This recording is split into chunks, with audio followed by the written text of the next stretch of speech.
Should we close the door, leave it open? Does sound-wise, does it matter? It's not going to pick it up. It's not going to pick it up. Okay, great.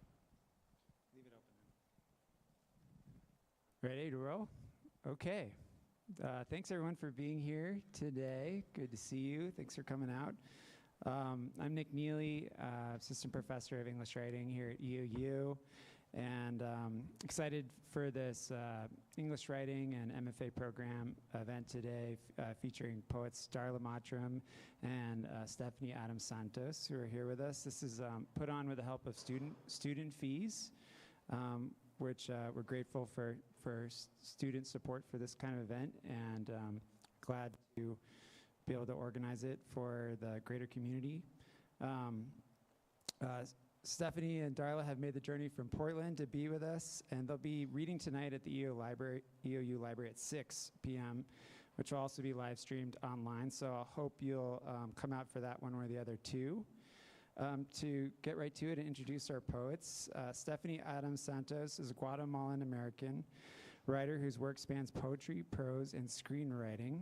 They are the author of several full-length poetry collections and chapbooks, including Dreams of Xibalba, which was a finalist of the Oregon Book Award, and Stephanie will be reading from that today.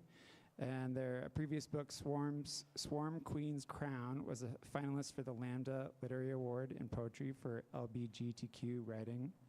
They've received grants and fellowships from Sundance, Film Independent, Vermont Studio Center, Regional Arts and Culture Council, and the Oregon Arts Commission. And just to quickly share some words about Dream of Xibalba, Stephanie Adams-Santos' incantatory long poem draws the reader into a dream world where the barrier between life and death grows porous, populated by ancestors and spirits.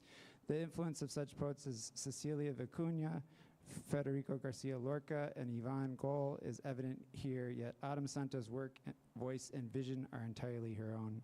Dream of Xibalba is a unique epic work of cultural and spiritual significance. And Darla Mottram, poet, writer, and visual artist, also from Portland. Recurrent is their first book, and it was also a finalist for the Oregon Book Award last year. Congratulations to both of you on those nods. They created and ran an online literary journal called Gaze, which I noted published some of Stephanie's work. And about Recurrent, Darla Mottram brushes family history against the grain using exquisitely crafted poetic texts to question, amplify, expose, undermine, and redeem a documentary and archival chronicle of abandonments and temporary retrievals. In the process, she actively exhibits why it is only poetry through its peculiar linguistic and formal deviances that could even try to resuscitate the life words and the lived realities of those people, including herself, whose shades flicker around the edges of bureaucratic reports, photographs, letters, and fragmentary memories. I've got many questions for these two, and I know the audience does too.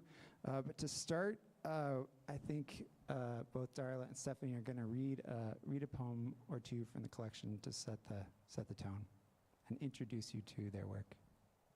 Thank you for being here.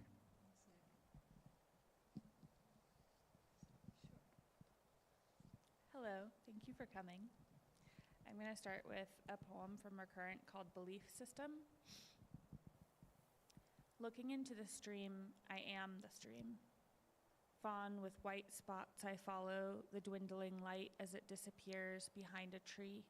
When I arrive, there is only me, tearing at the bloodied breast of a robin. Feels one way to discover or to be discovered, but to discover myself being discovered, well, I wrap my mouth round the whipping grasses. I worship what waves. When I pray beneath the skylight between trees, I pray to the scene. I can't subtract myself from the sum of what exists.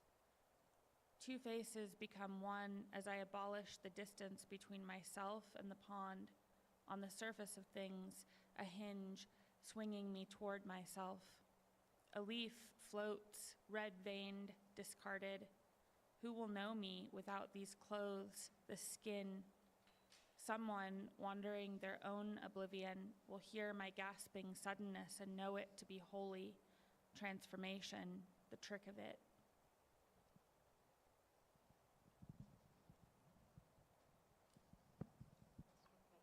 favorite poems in Darla's collection, by the way. I'm gonna this is actually a book-length poem, and so the whole thing is one, but I'm gonna read a little suite of 3 fragments from the middle. And is the sound okay? Is it good? Okay. My mom's family is Guatemalan, and we grew up with a lot of lore and just like magic and stories of hauntings. And one of the things that really stuck with me as a kid was this idea that if you like touch a dog's eyes and then touch your own eyes, you could see ghosts. And my grandma would always be like, don't touch, be careful when you're like petting dogs not to touch your eyes after. And of course, as kids, the first thing we want to do is like see ghosts. So I'll read this little passage. And Zaculeo is this ruins that was near my grandma's house. Not at all like Tikal, which you might have seen pictures of, but still amazing like ruins that we would play in as children. In the tunnels beneath Saculeo, you put on the sleep of a mongrel, a secret perfume touched to the fold of each eye. Out into the day, under the sun, you wear the dog's glistering tears. Touched in each eye with the rheum of a dog, a sixth sense opens. Una tela oscura, a dark cloth, hecho de miradas lejanas, made of distant gazes, a clandestine cloth woven from time. Now stains of the past come alive in the air, sharp against your nostrils. Blooms of rot and huele a noche, shapes you couldn't see before. Handprints on a wall, moaning forms that float through the house, fossils of anguish, recuerdos del machete. You dream of a girl in the desert between 2 moons. She wore 2 masks, one of broken teeth and the other made of leaves. The ground was rotten at her feet. It moved, unfolding, inviting as a bed. Beneath the masks, a bit of water gurgled over stone, the sky a reflection of water, water in her hands, water in the river of her gaze. Soft light and a vulture's shadow lay over you both. A flower floated at her breast, pale blue, transparent as an eye sleeping in tulle. Thank you. Those are beautiful. And, kind of a purposeful but also semi-random sampling from your books. I was struck by sort of the similarities between your sort of, I guess we could call it maybe world building, or the sort of fantastical imagery that is in both those poems, like the robins feeding from the robin's breast, and kind of creating so much meaning by inhabiting like a dream world. And we could talk about dreams later, which are significant in both of your books. But I would just start, maybe you could just talk about like what you value in an image, or when you're working in that mode, putting the reader in a sort of place and feel like that. What are you thinking about? Maybe it's just to say, could you speak to those poems a little bit more? I started off in a very precise way, I realized, and that didn't ramble at all there. That's a great question. I mean, I can say one thing. It's back on. Okay. The section about you dreamt of a girl in the desert between 2 moons. She wore 2 masks. That was, I don't know if you guys have talked about ekphrasis yet.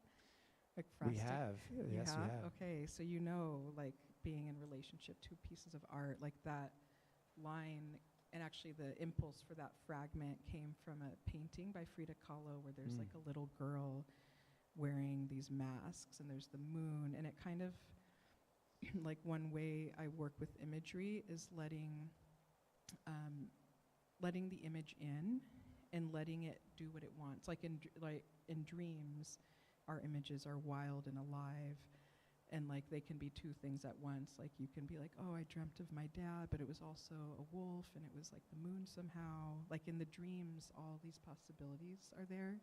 And I'm really interested in like that dream wisdom of the body and trying to like bring that to the page and let it teach me things rather than like, I'm gonna write a poem about this and like have this rational control of the poem. I really wanna let that go and let the poem, the imagery reveal things to me.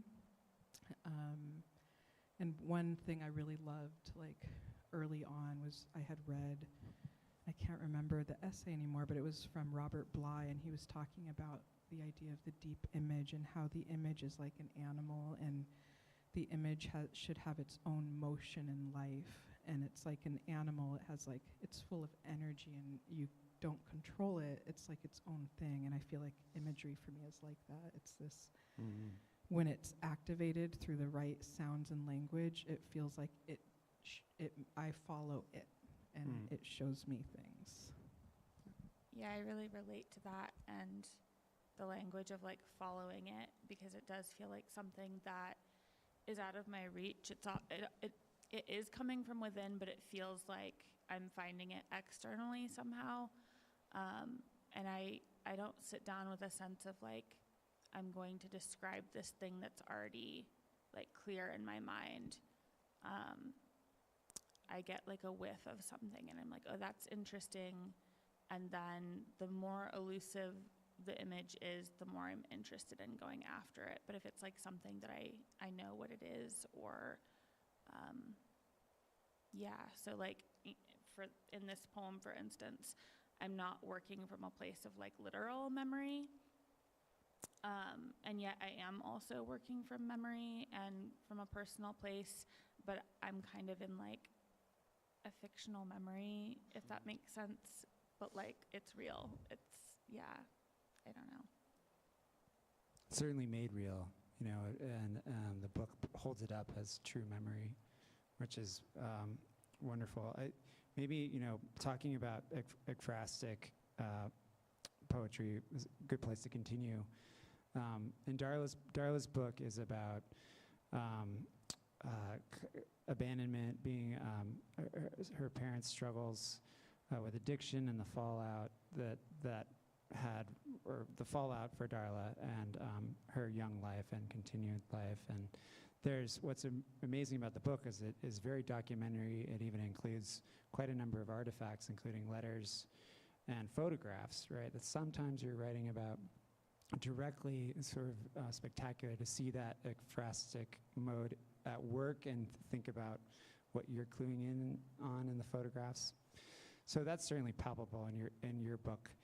In Stephanie's book, I sort of wonder about the sources. Like I never would have guessed or gone to Frida Kahlo in that section, maybe because I'm just not familiar enough with her work. But I'm curious if you could speak to, you know, the ekphrastic mode in your book, and then if you could say more about like your sources, or were you working in an ekphrastic way very often in the book? Yeah. Many of the documents came pretty late in the process of writing this book. So this book was written over a span of like 10 years. You know, most of it, I didn't know that I was writing a book, or I knew I was writing a book, but it wasn't like clear to me what it was. And then there came a point where it was kind of like narrowing into, I had a sense of what it was, and I was thinking about, I mean, I have this wealth of documents that was like part of my case history when I was adopted, and I have a fraught relationship with it because it is presented to me as the truth, as the facts, but a lot of it counters like what I remember. Like it flattens memory and it like decomplicates it, and so I wanted to see like what would happen writing in a poetic mode where truth is like slippery and elusive and contradictory, and you know, like there's a picture early in the book where I'm smiling and eating cake from my adoption party, And just looking at the photo, you think like it's a happy child eating cake, but like that is one of the most like complicated memories of my childhood. And yeah, so like these things that are like presented, and I was thinking a lot about other people who are doing this kind of work. So, you know, like Solmaz Sharif's Look was like a really important book for me, where she's responding to like government and like military language. And yeah, I think poetic language is like how we resist the flattening of like human experience into, you know, dogma and bureaucracy and all of that. Just, yeah, in terms of ekphrasis and where things come from, I feel like very much like a scavenger creature. You know, there's a lot of vultures in my book. I feel a little bit like a vulture. You know, like I find things I love, and it's like I can, you know, it's like I take them in. It's and images, art, lines from other poets. One of my teachers, Lucy Brock-Broido, who we've talked about a lot, she would often title her poems with like a line from a poet she loved. And I remember just things like that, like how do I bring in these things that I love, that I encounter in the world, and then they kind of take their own life. Just like in dreaming, it's like usually when you're dreaming, there are these seeds of things you've encountered in life, like real experiences, people, objects, animals, and but they all kind of like blend and come alive in their own way. And so like, I'm not surprised you wouldn't recognize that Frida reference, because it's also like sort of a more obscure painting of hers, but there's no, I tend to let things hide in there. Like you won't often find, other than like sakuleo or like, you know, like proper nouns of places, but even those are kind of subsumed into a new dream world. Like Xibalba is the Mayan underworld. Sakuleo is the ruins. I think I mentioned the name of the river near the ruins, the Seligua, but those are the only proper nouns and kind of like reference that you'll really encounter here, and they're kind of like, they exist in the real life, but they're also pulled into this real life, like another dream life. Something you said before that really interested me was that you didn't know the name of the river growing up, that was something that you had to ask your mom about later. Yeah, I didn't know the name of that river until like when I was writing this book. And so there's things that we know and that we encounter, and then they kind of like drop into our body in a different way, and the naming has a different, creates a different relationship to them. Yeah, naming certainly crops up in Darla's book, the complexity of that, and even just naming the emotion, right, troubling. Maybe, you know, considering these books side by side, which is just such a fun experiment, they really are both sort of explorations of family and sort of connections to roots and also disconnect. And I wonder if you could just talk more about, you know, whether you see those. I mean, it's, in Darla's case, it's more obvious, right? It's a documentary exploration.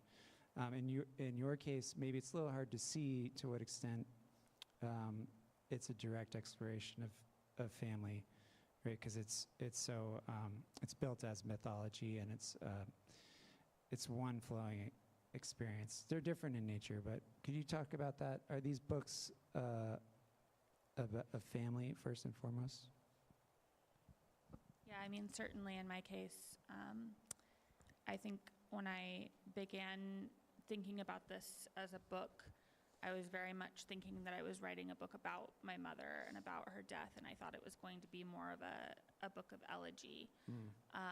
But as I was going through that process, so like, you know, I didn't spend very much time with my mother when I was younger, and then I was removed from her custody, and we didn't have a relationship for years, and then she died when I was 15, so I realized, like, I don't have much to work with in terms of remembering her, and a lot of what I do have isn't so much about her as a person as it is, like, what it did to me, and it was a little bit hard to let go of for a while, because I thought it was about her, but then, yeah, so it is about family. It's about all the different kinds of family that I have had, but because of like the only constant in those things being me, it ultimately ended up being about the experience of like being in and out of family and like how those connections are severed. And yeah. I think like in the question of family and lineage, what interests me is like, how did I get here? It's like, it is kind of a mythic question, like who am I, how did I get here? And like every religion, every culture has their origin stories. And if any of you were to like map that, like who am I, how did I get here? You all have an underworld, right? We all have an underworld. Who is our bloodline? Who exists in the dead? Who created us? And that also includes, I'm consider myself more of an animist thinker, and so I'm not only interested in the human world and human lineage, but like everything you've ever eaten, the land that has shaped you, like you are created from all these different sources. And so when you look into your personal underworld, it's populated by all kinds of ghosts and voices. And so family is there for sure and hugely part of it, but it's like a family that's braided with grandmother, with wolves, with ghosts, with the stories my grandmother told, with rivers. It's like this really like larger than human world. That's so true in your book, and there are some moments that feel like more palpably autobiographical. I mean, the it's written in the second person largely, right? So the you, so that's a complex choice that I'd love to hear more about. But there are moments where the grandmother is directly referenced. It seemed like we sort of cut through myth a little bit to lived experience or direct observation. Is that something that like you wanted that layer in there in the book, so that it's not only like the underworld of imagination and reconnecting on this sort of sensation level? Yeah, the underworld of imagination. I really love that phrase because I think everything kind of it is the dream world of it all, where everything blends and mixes, and I think actually the really autobiographical, like actual things that happened, when I could put them in, it felt really whole and grounding to be able to weave those into like a larger dream world. Like there's a couple mentions of burning here, and like my grandmother's mother, who wasn't her real mother, but was her aunt because her mom died in childbirth. She died at the age of 30 or so by fire. She was cooking at a fire and her skirts caught fire. And this was in rural Guatemala. And she survived for 30 days in a rural hospital, 90% burns. And that's a story I've heard over and over and over my entire life. And so, but the way it enters is like kind of as a ghost in the burning, and then later there's burning forest. And so it's like the burning of her. And I feel like that's how I live. That's how maybe all of us live, is like in our unconscious, things are like not so discreet as they are in like the outer world. Like things are kind of loose and porous. I remember that moment in the book and thinking to myself, like, this could be a real story, but I'm hoping it's not. And part of the beauty of the book is you can't really say, like, what's real or is there a difference? That's powerful. It brings me, the idea of liminality, maybe we're already talking about that, but Darla directly mentions it in the title poem, Recurrent, which is late in the book. And I was amazing, like, kind of key to the book for me. So many ideas are expressed clearly there, and where you put it is so strategic. But there's a line, I keep thinking of 3, which maybe we could understand as like the nuclear family, but in other ways too, of liminal spaces of things that don't really exist yet do. And then I was prowling around online, and Stephanie, you wrote or said in an interview, speaking to your childhood, for many years we made the drive to Guatemala in a VW van, immersing me in 2 distinct cultures and the liminal space between, in which I find my belonging. Is liminality like a word that you're pursuing or an idea that you're thinking about in your work? Have we already talked about this? Perhaps I'm obsessing over it. Yeah, I feel like it wasn't like a conscious thing for most of the writing. I think that, I have a different experience of that two-ness, but like the adopted self and the real self. And also I was raised in like a really strictly religious family, my adopted family. And so I would like be one person at home and then go to school and be a completely different person. And there were so many areas in my life where I felt like distinctly cut into. And that was kind of like at the root of this entire project. But Recurrent was actually the last poem that I wrote for the collection. And before I wrote that poem, it had a different title and a slightly different kind of focus and trajectory. And I think that was like the culmination of all of that years of exploration and being able to kind of see things a little more clearly.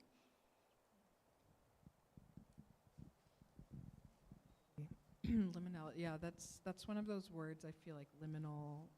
I can't remember when I learned that word, but I feel like when I did, it was like key. You're just like, yes. It's like everyone has those words that are like, oh, I'm so glad I know this word.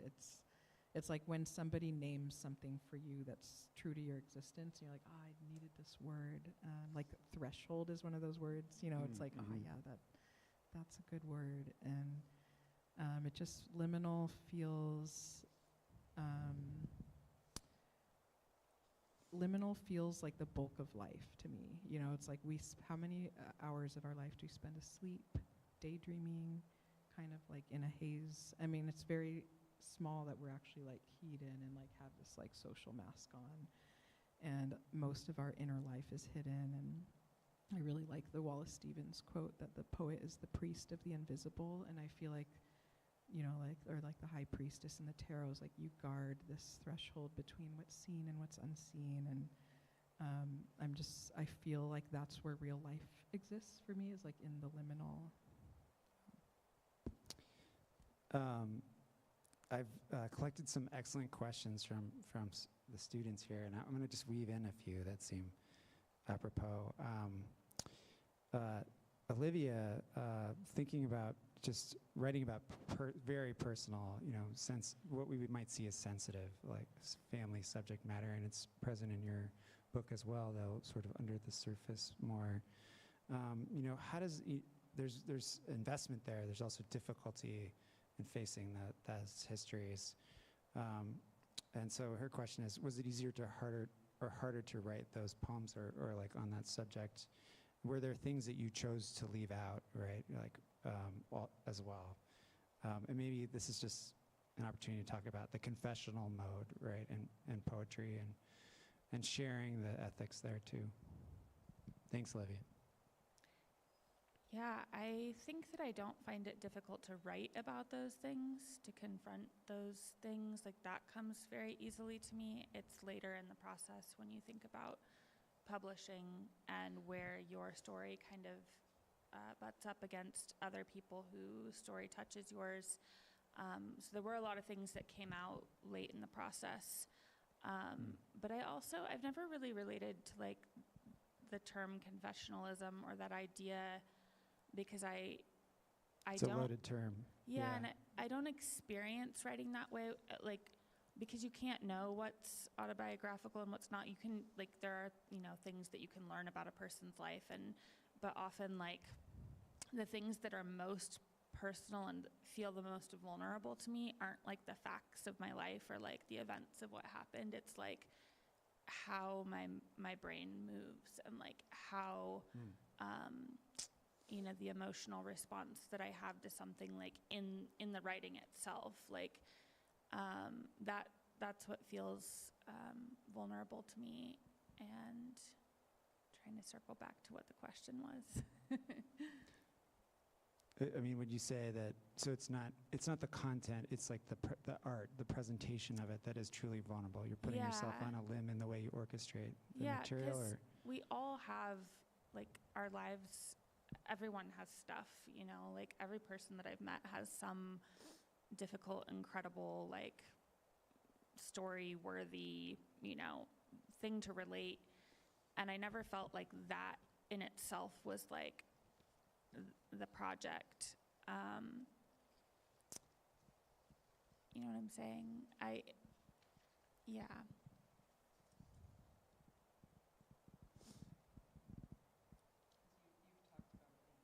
Like writing as a place of discovery, and so maybe the sensitivity is like, or like you're creating portals for yourself maybe of access and discovery about your own thinking and about your own existence, and how like these things have rippled and shaped you.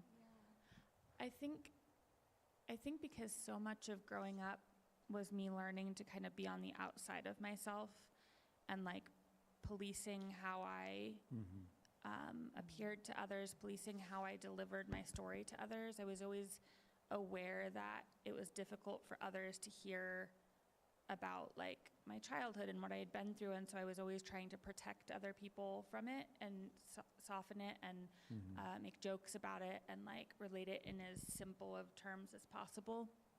And so I think what feels vulnerable in writing is that I get to slow down and be honest, and I think it's because in writing I'm not thinking about how that's going to land for someone else. I'm not thinking about this being for someone else until late in the process. So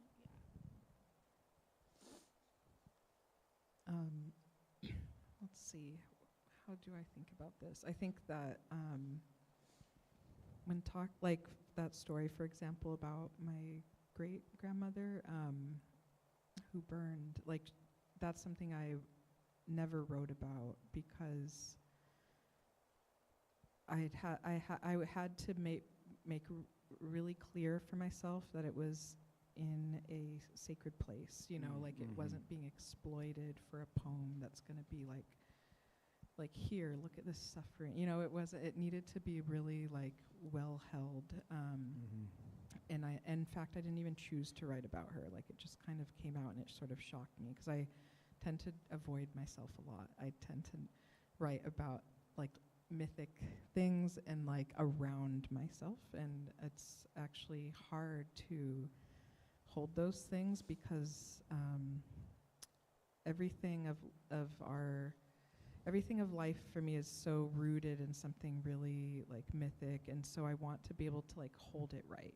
And so it can be hard to access really sensitive parts of myself in the writing until I find that it's like really well held in a way that's not for exploitation or like I just need a good move in this poem. Because we all know when you're in the craft of a poem, sometimes you're just in the craft of it. You're not in the real like meaning of it, and it's like you're just trying to like do something cool or have a gesture that's like this is going to shock someone, and I just needed it to be really clear, and so it can take a while to like create those spaces where it's like where sometimes it's almost like they have to offer themselves out, and I just have to write around until I've created like a nest for it to like want to arrive.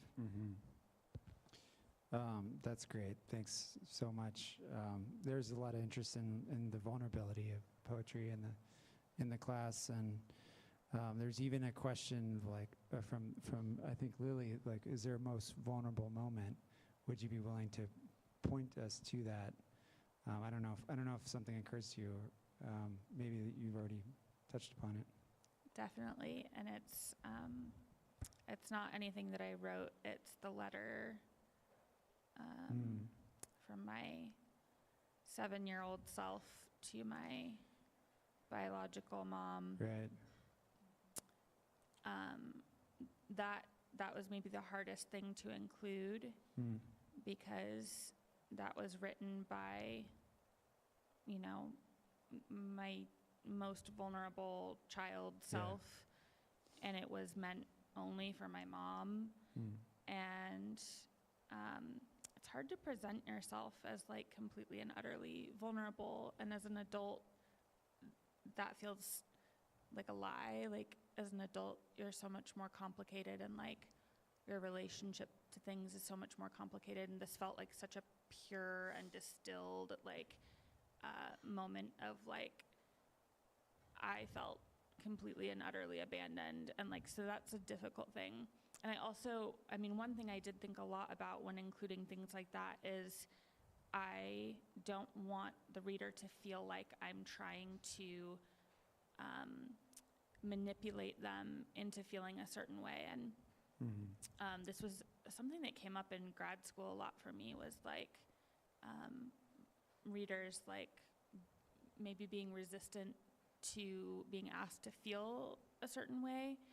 And I never feel like I'm asking someone to feel a certain way. I feel like I'm just sharing like what is happening with me. But I remember I had a reading one time of a poem that was an earlier iteration of one of the poems in here, and someone in the audience walked out and later told me that they were so upset, and I asked, well, what was upsetting? And it was, pre kind of, everybody now talks about triggers and we all kind of understand triggers, but it was pre that, and I think that they were triggered, but it became, they were making that my responsibility.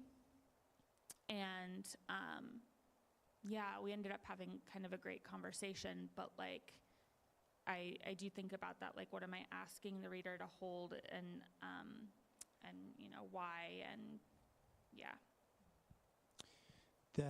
That letter is really haunting, searing. Haunting is a word that attaches to both of your books, and you do. There's the contrapuntal poem where you pair that letter with the formal document in which your mother relinquished legal guardianship of you, which is I thought was a brilliant poem and devastating. If you seek out the book, definitely take a look at that poem. But I thought the sequencing was really great, that you would present the poem and then show how you sort of transmuted it into art. Anyways, just wanted to celebrate that. Maybe let's talk about structuring for a second. You said you weren't sure what you were writing about, but ultimately your collection is really just fairly focused, I think. And then your decision, which there were some questions about it, not to title any of the sections. It is an epic poem, a book-length poem, and we could maybe see yours as this kind of book-length investigation poem too, right? Whatever you want to call it. But what are some of the challenges in like working in that long form, or working in a story of that length? Did you find yourself like rearranging a lot, or how did that work in these books? Yeah, endless rearranging. The idea for how to structure this book came from a book called Glowing Enigmas by Nellie Sachs, and it's a book-length poem, and her fragments are untitled, and she was somebody she was Jewish, and she escaped the Holocaust before it affected her family, but she carries the haunting of it so powerfully, and she works a lot with surrealism and dream. And that book really was a very important book for shaping kind of what I allowed to come through. And I wrote this book in a major block, so I felt like I wasn't writing for years, but I was actually keeping scraps all over the place, it's like half things you would write and be like, oh, I can't write, and then I'd abandon them. And then later, when I put them all together, there was like 80 pages of things, and they all were like making this dream world. And then that shaping was the book making. And it had to be really physical for me, because I can't hold much information in my brain. I feel like I have the brain of a dinosaur or something, like I just really bad memory. And I had to print out the pages and put them on the floor or on the wall and like move them around, and like see them. And kind of in a weird dreamlike way, I'd be like, shh, like this. It's kind of like making a soup or something. And then I would reread it and be like, oh, whoa, by accident, when I move this, now these two sit together and have this echo. And so sort of by intention and accident, and kind of being liminal about it, and tired and sleepy about it. But the physical part really helped. Like if any of you are working on manuscripts, I recommend having some kind of physical, like printing them on, doing it on the floor, taping them to the wall, and you can just step back like painters can do and sort of start to see. And then actually the 12 sections came from the publisher. I think it had 10 sections or 11. It was like close to 12.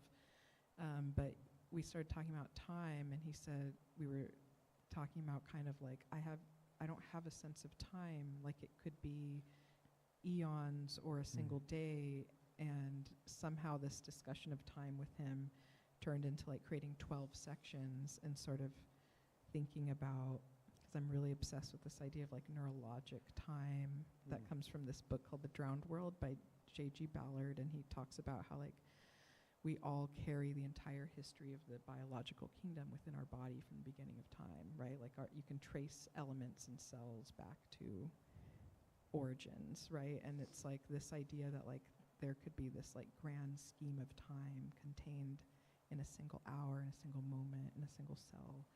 Anyway, It's an awesome philosophy perspective. Time is, how you negotiate time in these books is really interesting. Any thoughts on structure? And maybe, you include a timeline, right, at the start, which sort of gives us a basic history of your childhood and your parents and many sadness. I mean, it's hard hitting to start, and we talked about it in class a little bit, the way it gives away a certain amount of suspense, but enables other things. So maybe the choice to include the timeline part of your structuring. That was an incredibly difficult choice, and I went back and forth. And I actually, like, there are several iterations of this book that didn't have documents or photographs. They were something I was working with, but that question of how much of my story do I actually want to make available to the reader, and whether that's necessary. And I think in the final version, I ended up putting the timeline in at the last minute, because I had taken out so many other poems that kind of provided some of that. And I also, you said it kind of takes away some of the suspense, and I kind of felt like I didn't want for readers to necessarily be like digging for the story as they're reading, because I don't want it to feel like that's the point, and like you're trying to get through stuff to get to that. Sometimes I feel like when I'm reading about trauma, it's this weird thing where like I don't want to be exposed to that trauma, but also when that's present, it can be the most important thing, and so everything else kind of gets like you're just trying to get to it to figure out like what is the engine or whatever of this work. And I didn't want that. I wanted it out of the way. I wanted readers to just be able to kind of set that aside and know what it was, but then engage with each poem kind of in its own capacity. The timeline does also allow you to access poems and see nuance where maybe you wouldn't be wrestling with it in quite the same way. So it does double duty in that regard. I mean, I thought it was I'm a nonfiction person, so maybe I appreciate that. And I write in all Especially- modes, so okay. my nonfiction Yeah. brain was definitely like contributing to this. Yeah, it's hybrid. A question from Katie. I think that it really applies to both of you, but since the recurrent is about repetition or cycles, like recursive thinking, being unable to escape certain things, right? She was wondering if the recurring images in the poem were something you had planned, or whether that kind of built naturally, added up over. I mean, 10 years, it's a long time, and we all have things we come back to. But how did that develop? Is that something you leaned into? Maybe you could talk about the recurring nightmare series, and then for you too, thinking about like the motifs that you're building and the kind of recursiveness that's involved in an epic mythological dwelling work. Thanks for your question, Katie. I think I never set out with a plan of any kind. Like when I sit down to write, my brain is blank. There's nothing going on up there. And then I think I kind of just enter this space. So I think a lot of the images are ones that had come up in poems throughout the years, and those poems, you know, didn't arrive anywhere, didn't do, you know, they got discarded, but the images were what was important. They kept coming up in different ways. I kept rewriting the same poems over and over, asking the same questions, coming to the same realizations until suddenly, you know, a realization kind of falls apart, and then there's something like new. But more and more, like later in the process, it was actually like the repetition itself, the idea of the repetition that started to interest me, and the movement of that, and how it's like everywhere in nature, and yeah.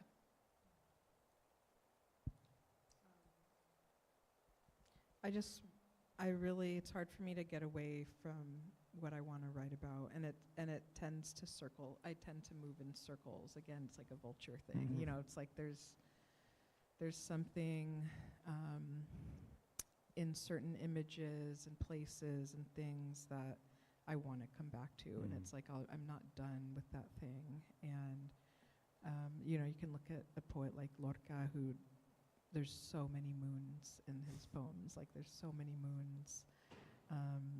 And there's times when when I was editing, there was so much I cut out that was repetitive, but repetitive in a way that it didn't add anything. And so sometimes it's like a permission to allow myself to return, use the same image, use the same language, use the same word, even write the same poem again, and just see what happens. And then in the ordering, I can like be like, I like this one better, but it feels like each time I come closer to something.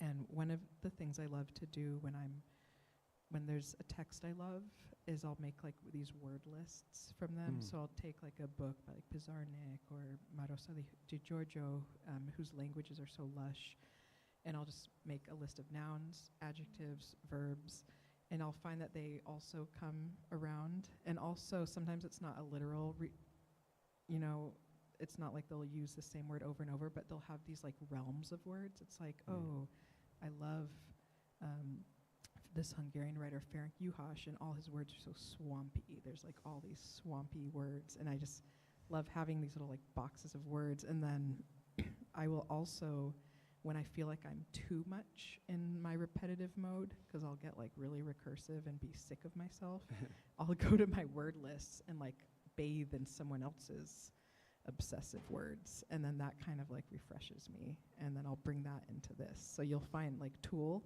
Tulle, like this, you know, this soft fabric. Gauzy is a Pizarnik word, and it wasn't one that you normally use, but I started like really attracting to it. And so it's like certain other words I would borrow and they would land. Yeah. Thanks. That's really helpful. We you know, this is not uncommon, but a couple times in the class, like put up 3 or 4 words on the board, right? Please use them. Try to use them in the poem, right? And it does get you outside yourself. We've got about 10 minutes, and definitely want to open it up to additional questions from the audience before I ask more. Maybe this would be a good moment, actually, while you're thinking of your question that's come out of this conversation. Would you do us the honor of reading one more poem each? Come back to that. Thank you. Well, you brought up recurring nightmare, so maybe I'll just read the first recurring nightmare poem, which starts with a line from an Emily Dickinson poem. Not knowing when the dawn will come, I open every door. One door, to be sure, which, when flung open, reveals a likeness of itself, the likeness itself a door of sorts. I open, yet again, myself, the thing I can't escape, the future, the past incarnate.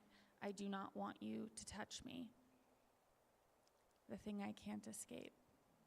That's the repetition, which, like, I also have that relationship of like wanting to resist that and escape that and do something new and exciting.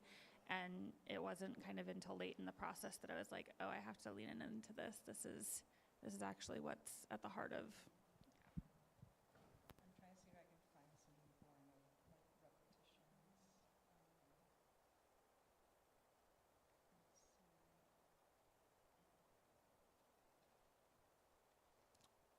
Darla, would you maybe take this opportunity to just talk a little bit about the Recurring Nightmare series and how that evolved? Was it a concept from the start, or are they all actual nightmares? No. They're concepts. Yeah. Yeah. They arose out of, I was having recurring nightmares for a long time, and that was a topic that I wrote a lot about. And then I was less interested in the dreams themselves and more with why I was having them and what they were speaking to. And then I wrote a long poem at the end of undergrad, which was kind of like the birth of there were many births. This book had many births, but there was one really important one where I was writing a poem called Matryoshka, the Russian Nesting Dolls. That's a great poem. It's an amazing poem. The original poem was very long, and it was nothing like anything that actually made it into this book, but it was like this impulse to see what images were inside of the images I was using. And so I kept cracking them open, and there's another image inside or beneath that one. And that went on. And then, these were also poems that I wrote very near the end of this final version of the book. And I think part of it was that I realized I needed some sort of a spine or connective mechanism to kind of give the book a structure. I was struggling with how to order it. I was messing with do I want to do some sort of chronological, and that didn't feel right. And I did sections, and that didn't feel right. And I thought something that something that recurred but wasn't constant felt like the right move. Yeah. Darla's also an amazing illustrator, and I will share this. They're the dolls. Oh, wow, Darla. They're all versions of Darla. Yeah, and the book that Darla gave me, this was in there. I love it so much. That's a special artifact. It's a very special artifact. I also love Mottram. I tend to have a lot of roses in my poems. My middle name is Rose, and it took me a long time to put that together.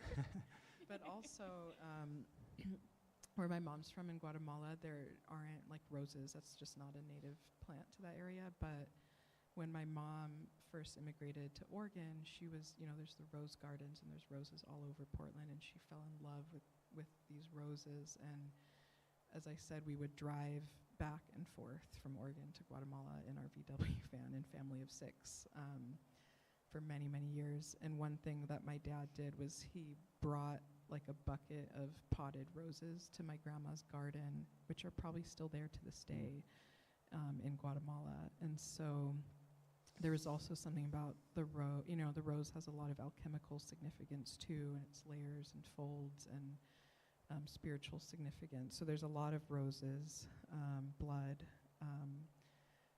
which is especially important too in Mayan mythologies, and bloodletting, and the kind of connectiveness of blood, and the way when it leaves us, where does it go? And there's this idea of the underworld having rivers of blood that are maybe collected from the living that have passed.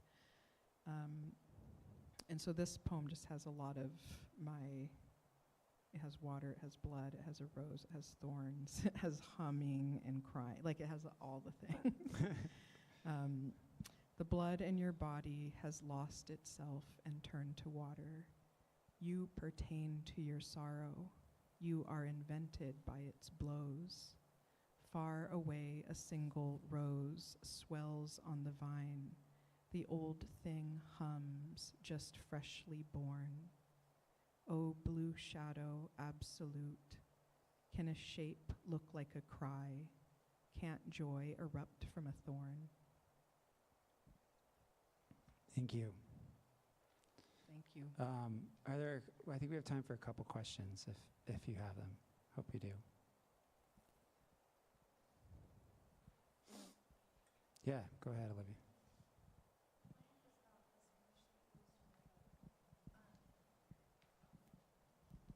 So when we were going over it in class, my first initial thing was to translate it because I'm not a Spanish speaker.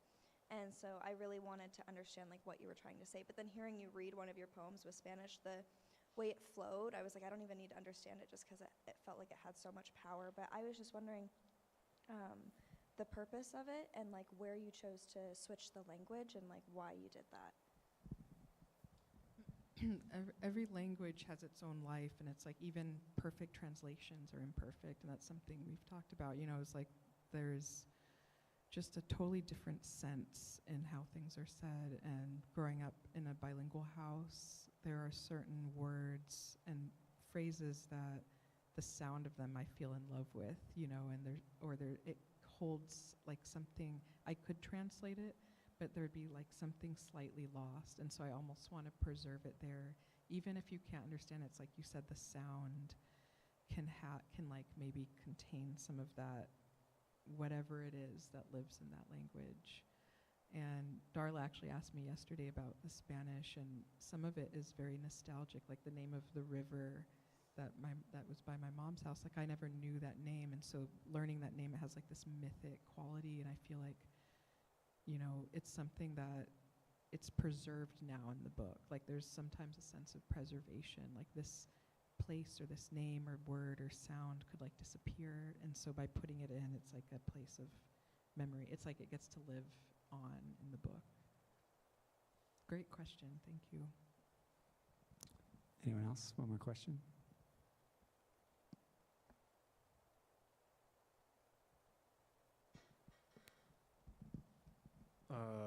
So I guess my question is, after your guys' books got done and they came out and they were published, was there anything that you kind of looked back and wish you did differently or wish you included, or just things like that? Always.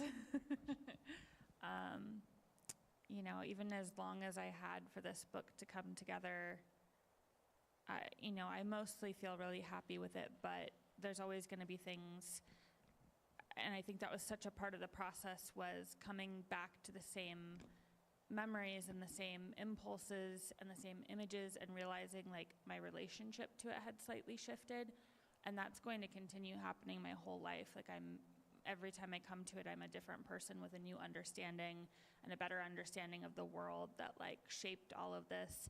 And so, you know, it's like looking back at childhood photos or, you know, anything from when you were younger where you're just like, that's a little embarrassing, but also that needed to exist. Like this version of it, I felt like was ready to be born.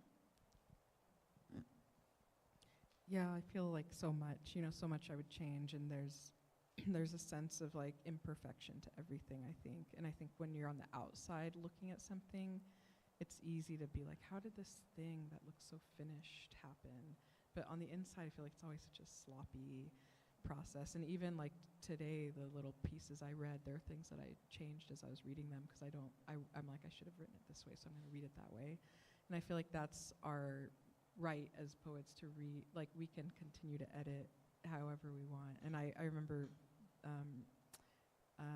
who was it? It was Richard Howard. He was a poet in New York, and when he read, I was like reading along with what he was reading. I was like, he's like reading his own version.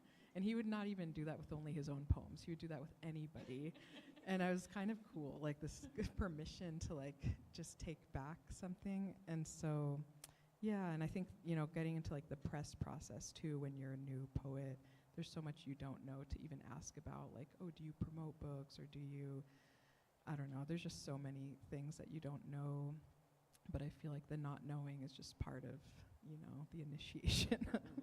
Yeah.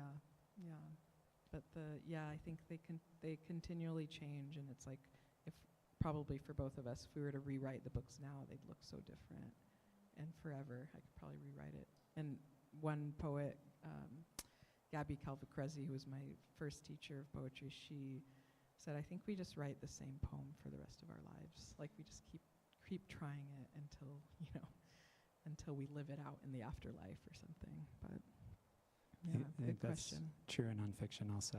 Keep writing about the same thing. Thanks so much, Darla and Stephanie, and thanks for your questions. It's great to have you two here, and come to the library tonight at 6 for more sustained reading, and if additional questions percolate, I'm sure there'll be time at the end of that session for them. Thank you to those online, and cheers. Bye. So for those of you in the room, we're going to have a special treat, which is that Stephanie is going to share a 9-minute video. What do you call it? A poetry documentary, or what is your term for it? The video poem. It's like Video a poem. hybrid video poem, and this footage was taken around 2019 or 16, 20. It was almost 10 years ago.